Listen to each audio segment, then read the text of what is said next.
morning. This morning I'm talking about beauty and life.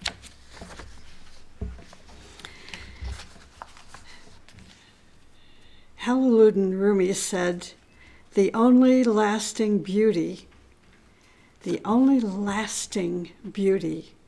is the beauty of the heart. That's pretty profound and requires a lot of thought. The Buddha taught that morality is the true beauty of a human being, not one's physical appearance or outer adornments. Nicholas Rourke wrote that very often, he said, we are trying to discover how to build the next life, how to build the evolution to come. Well, he said, that is our duty. And you will all very soon wish to build up your own lives. And certainly you will wish to build up a happy life. What is the best medium to reach this happiness? He said, fortunately, after visiting more than 25 countries, I can tell you from my own experience, only through beauty. We are divided in so many experiences, and yet everywhere is the same feeling of the beautiful. I am not only speaking about art or some expression of art, music, drama, and song, but I am speaking about the sense of the beautiful. The sense of the beautiful. It is our duty to introduce in our lives a general sense of this great idea, the sense of the beautiful. He said the chief thing is to have this inner sense of the beautiful. Not everyone has a medium in art, but practically everyone has thought. And very often, our creation in the realm of thought is far greater than reflections. Let me repeat this. He says, very often, our creation in the realm of thought is far greater than its reflections. We have to remember, he said, that every thought is recorded in space. Every thought is recorded in space. So the chief thing is to create in thought, to be real cooperators in this beautiful creation of the whole universe. Because in this way of creation, we will reflect the best creative powers. And we will then be true cooperators and co-workers toward the Supreme. That quote was found in his writing, Realm of Light. So beauty, we are told in the teaching that beauty is the path to cosmos. He said, I said, we all said, if we want to create a real life, a life of accomplishment, of success, and cooperative endeavors, we must attune ourselves to the self, the capital S self, every day. Meditation is a wonderful tuning process. We first relax our physical, emotional, and mental vehicles as a unit, and then we tune the personality, our personality, to the soul, the human soul. Once this has been accomplished, we can bring in a higher octave note, which is the note of our higher self. And if you are able, then the next step is to attune your consciousness to the note of not only the higher self, but the all self, if you can do that, creating a beautiful spiritual chord. You start by putting your personality life in tune with the note of your soul. This note can be determined by your birth sign, your sun sign. This note is a note that reflects the beauty of your human soul.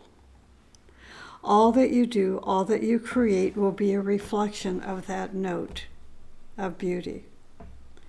For example, if your personality is in perfect attunement to the soul, you will radiate that beauty to others in your walk, in your speech, in your creative and day-to-day activities. Just imagine if you know and can hear that note of your soul, what you can do in your day-to-day life. If your consciousness is tuned to the note of your higher self, you will read the beauty of that note and its color for a mile in all directions. If you are an artist, an educator, a politician, a musician, a scientist, all that you create will be charged with the radiance, the beauty, the color, and sound of the beauty of your higher self. And that beauty of your higher self is a reflection of the all-self. If you are a mother or a father and you are writing a letter to your son or daughter in college, or any such similar writing, before you write that letter to them, sound your soul note. Let that note permeate your entire being.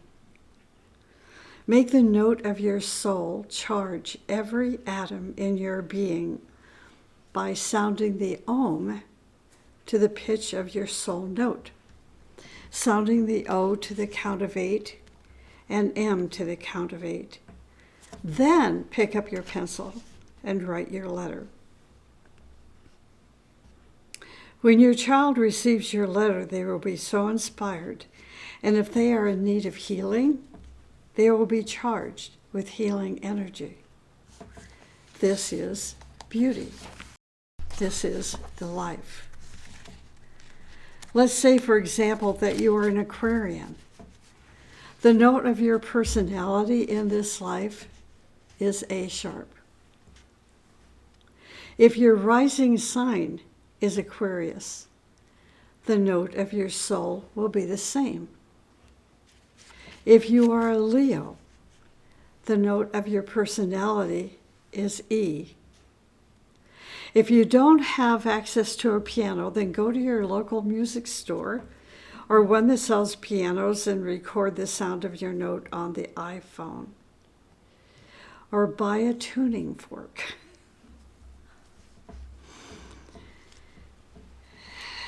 Let me give you the other zodiacal signs and notes.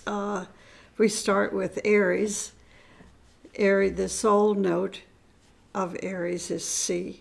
For Taurus, it's C sharp. For Gemini, it's D. For Cancer, it's D sharp. For Virgo, it's F. For Libra, it's F sharp. Scorpio, it's G.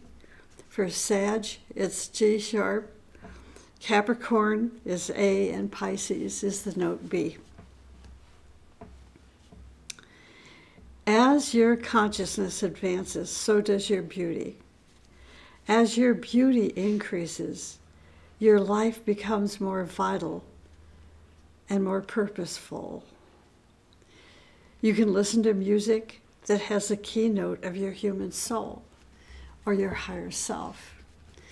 And that's pretty easy to find these days because of Google and, your other browsers. You can just ask what classical music, if you prefer, has been composed with the note like D, or the note B, or the note F sharp.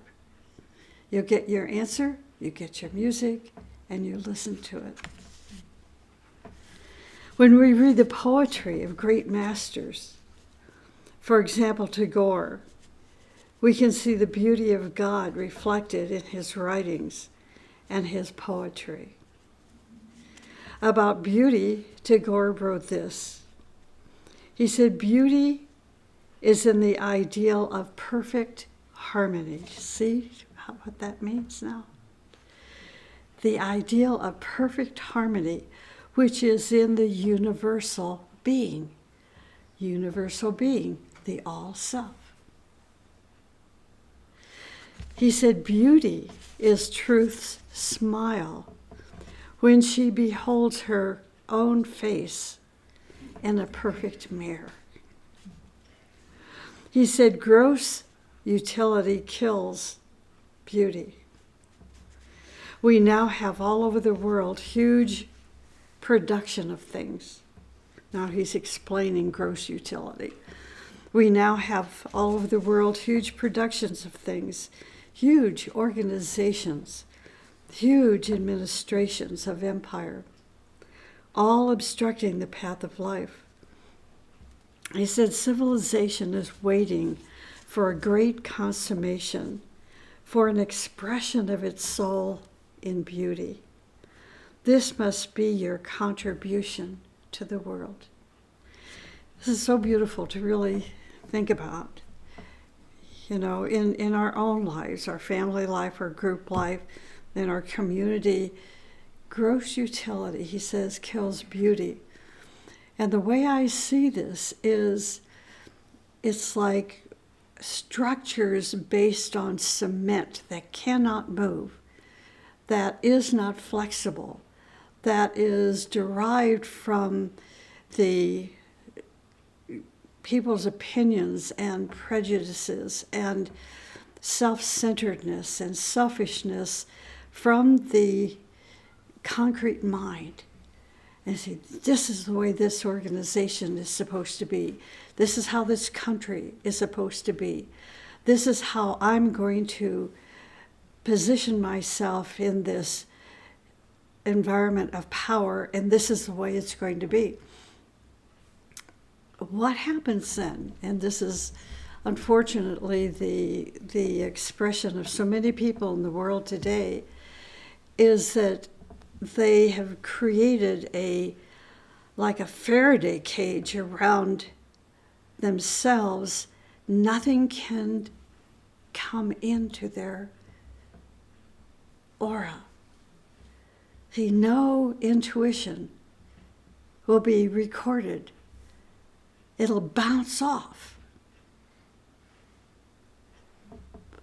What is it bouncing off of? It's bouncing off of your ego. My way is the only way. Life, by the time you're 50 and you're that kind of being or country, by the time as an individual you're 50 years old, you're going downhill, you're stagnant, you're bored. See, there's no beauty in a Faraday cage. Absolutely no beauty. He said when he has the power to see things detached from self-interest and from the insistent claims of the lust of the senses, then alone can we have the true vision of the beauty that is everywhere.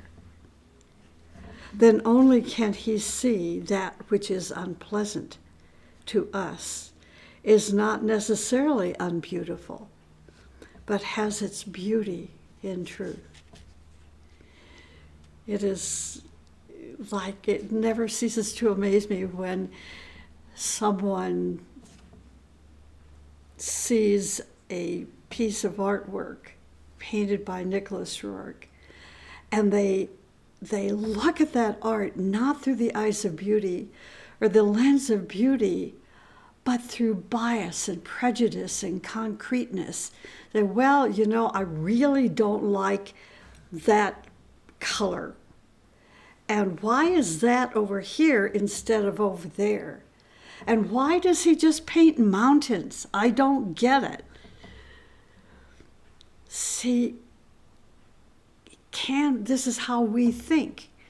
We would not think about Nicholas Rourke paintings in that way, but this is how we do think about objects that don't meet our approval.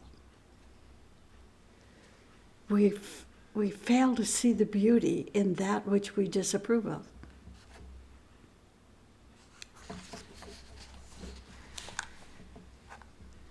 They can only see that which is unpleasant, which is not necessarily unbeautiful, but has its beauty in truth. And then he goes on to say, I believe that there is an ideal hovering over the earth, an ideal of that paradise, which is not the mere outcome of imagination, but the ultimate reality towards which all things are moving. I believe that this vision of paradise is to be seen in the sunlight and the green of the earth and in the flowing streams, in the beauty of springtime and the repose of a winter morning. Everywhere in this earth, the spirit of paradise is awake and sending forth its voice.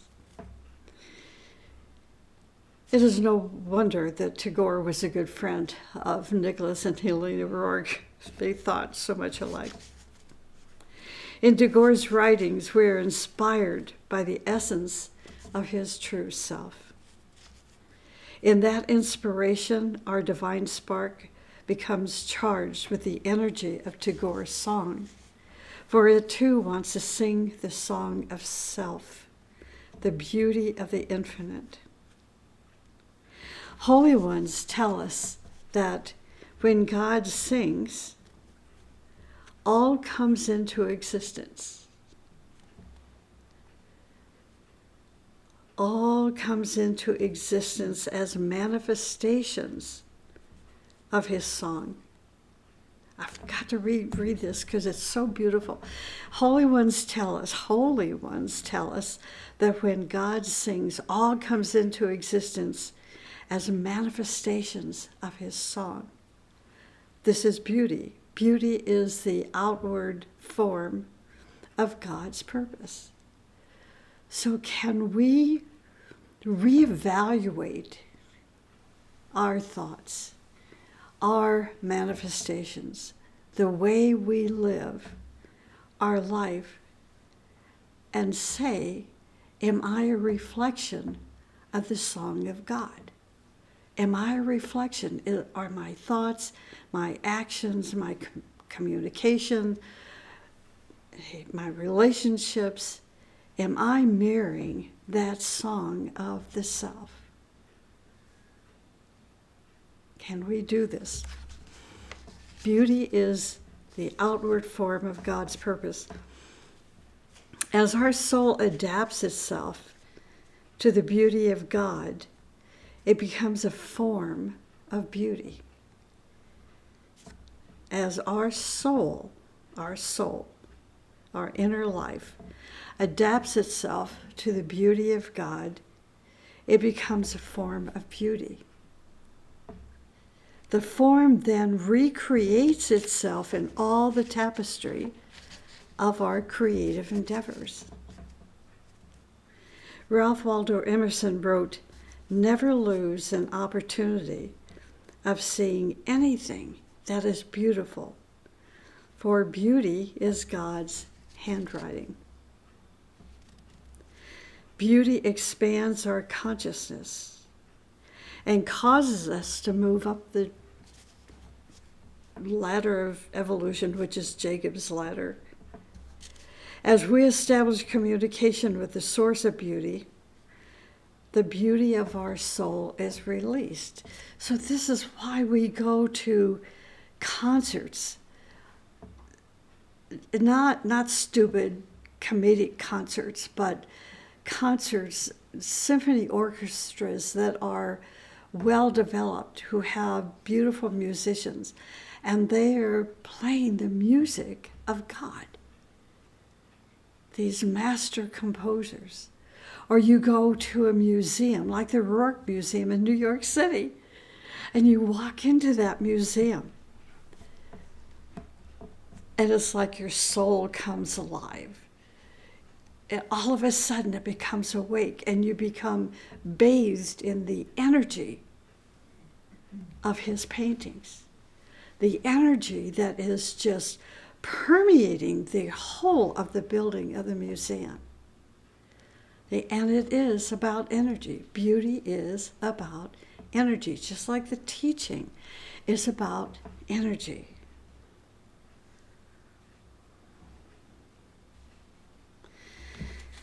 Beauty enables us to contact the self within, which is the embodiment of beauty. Beauty is touched on a gradient scale. We may say that on the first level, the expression of beauty is like a melody. On the second level, it's a duet. On the third level, it is a chorus, and on the fourth level, it is a symphony. On the fifth, sixth, and seventh levels, it is now beauty enters into the domain of eternity. So look at your words, your life, your creations, your thoughts. Are they in the fifth and sixth and seventh levels of beauty? If so, you will come back and meet them life after life after life. When you make your transition, you will exit to that sphere of which you have been, of which creativity you have added to. It's like these magnets all over space. You will go to one of those magnets if these magnets reflect your beauty. All these magnets are lines of communication between the cosmic magnet and the magnets throughout the universe. We know that beauty contains a tremendous charge of energy. When we are charged with a ray of beauty, we are being energized by the sun. It is an energy by which all creative people are charged. This is what freedom is all about. Not about ownership, but freedom. When I think about how people copyright their music, I remember the first time I ran into this. And I was looking for music for our choir to sing. And we found some music and created it in such a way that our choir could sing. And then I realized we have to get copyright permission. And this particular piece of music was written by a co-worker in the spiritual community, esoteric community. So I sent her a note. And I said, I just, respecting your creative work and wanted to make sure it's okay that the choir sings it. She said, well, it will cost you to sing that music. I said, well, how much will it cost? She said, a minimum of $500. It depends on how many people are in your choir. I said, no. This is, it's like when you go into local stores, and particularly in Sedona, and you're having to pay $10 for this little piece of red rock. Or that you want to get a bigger pieces and surround, encircle your garden, let's say, with this beautiful red rock that's found in Sedona. And you have to pay for it. See, there's no freedom in that. This is ownership. And when we say that, when the teaching says that when we are charged with a ray of beauty, we are being energized by the sun. Then how how can a person charge us for that little piece of red rock? Came from the ground. They'd say, you have to pay for my rock. After a person becomes a beauty unveiled, that one has overcome death. After a person becomes a beauty unveiled, there is no death. The matter side of life no longer has control over their life. They pass from the inside to the outside to shed their rays of beauty and to be a path which leads them toward achievement. So, what have you created on the path?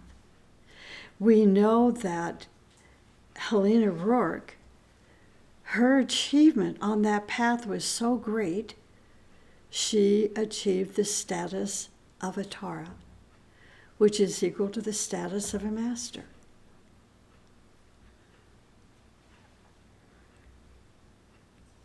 They pass from the inside to the outside to shed their rays of beauty and to be a path which leads them toward achievement. On this path, they keep their continuity of consciousness, and whether they are in incarnation or in the formless world, they stand as an ocean of beauty. Striving toward beauty leads us to the future. Each of us is a ray from the fiery source of all beauty. We are now trying to go back home to that source through the path of beauty.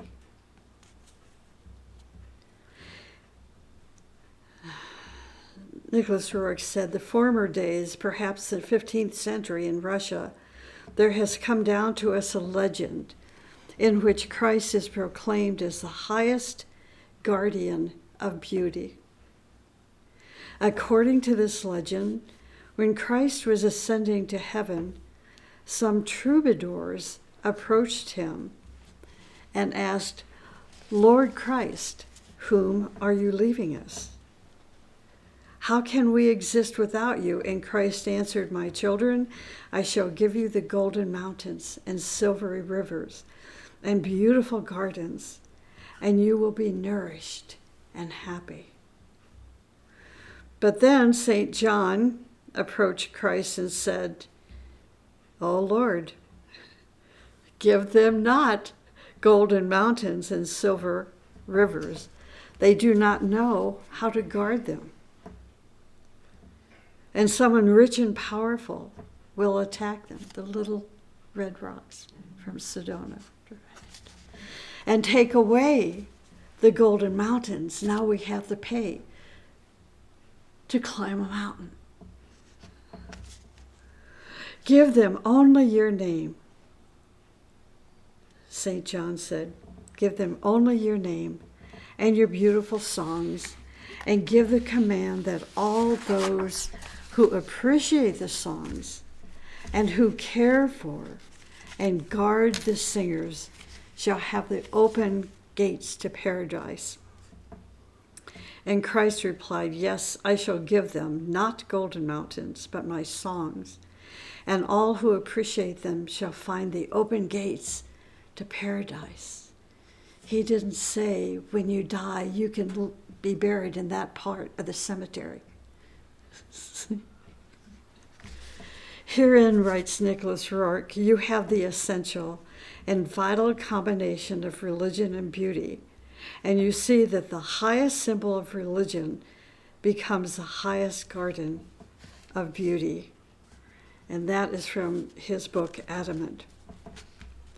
One day, Master Kutumi was walking in Nepal with 200 or 300 chelas and disciples. They were walking with him. This is Master Kutumi. Some people who were staring looked at the disciples and then at the teacher. Finally, one of them went to Kutumi and said, "Master, it is so strange. Everyone's eyes, nose, and stature are just like yours." He said, "They are my spiritual children." The prototype and archetype were developing in them until relative perfection was reached.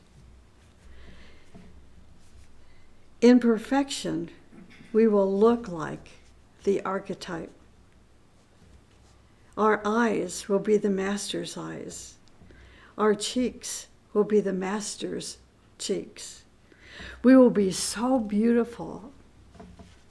The dream within us, the dream we are dreaming for ourselves, is God's dream for us. He is dreaming us as a mother dreams for her child. And let me close with this. Once a young man was in an isolated place in the wilderness where an ascetic was living. When the young man visited him, he was making a vase or a vase from clay and decorating it with beautiful flowers. "For whom are you making the beautiful vase?" "For whom?" "Yes, who are you going to sell it or exhibit it?" "What are you talking about?" "Well, what will happen to it if you die?" "You are very old." "What? Why are you making it then?" He said, "I'm trying to actualize the creative fire that I have in me. I'm trying to see what I am in my creativity. Once beauty is expressed, it is in the space." See that? "And all share it, even if nobody sees it." Creativity and raising the quality of our creativity help us to meet our capital S self. It is not the objects that we create that are the goal. They are the means to release the beauty within ourselves and to cultivate techniques to do it. We are so early, I cannot believe. You have any questions? We have 15 minutes.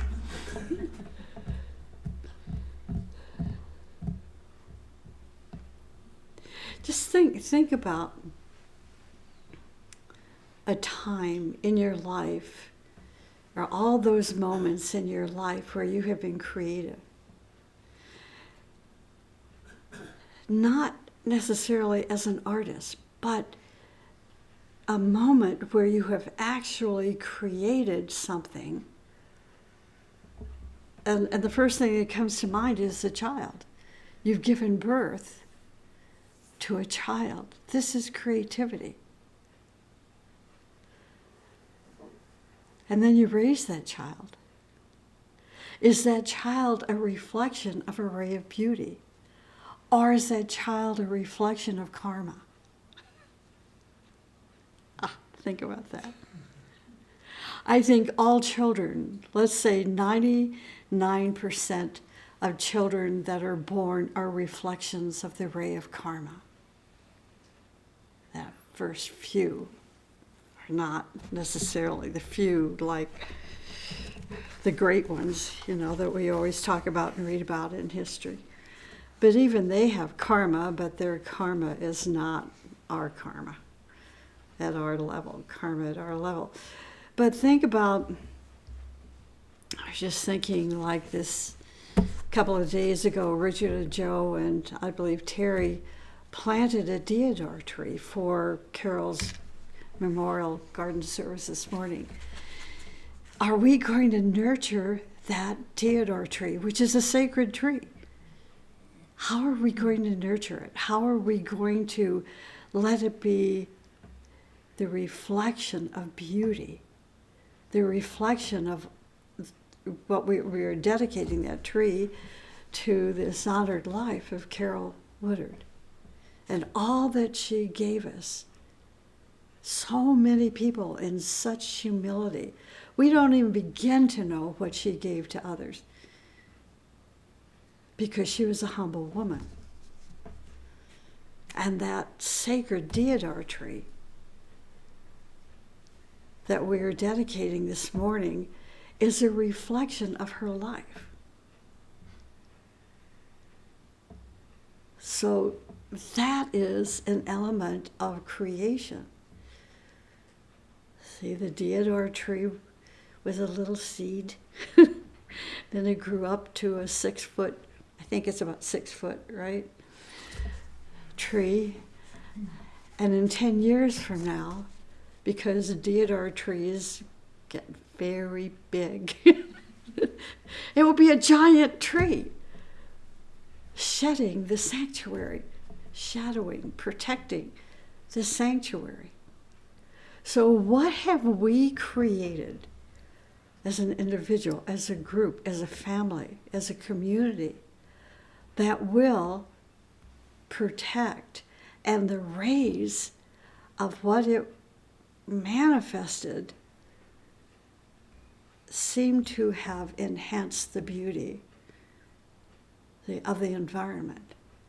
What have we done to enhance the beauty of our family, enhance the beauty of the group?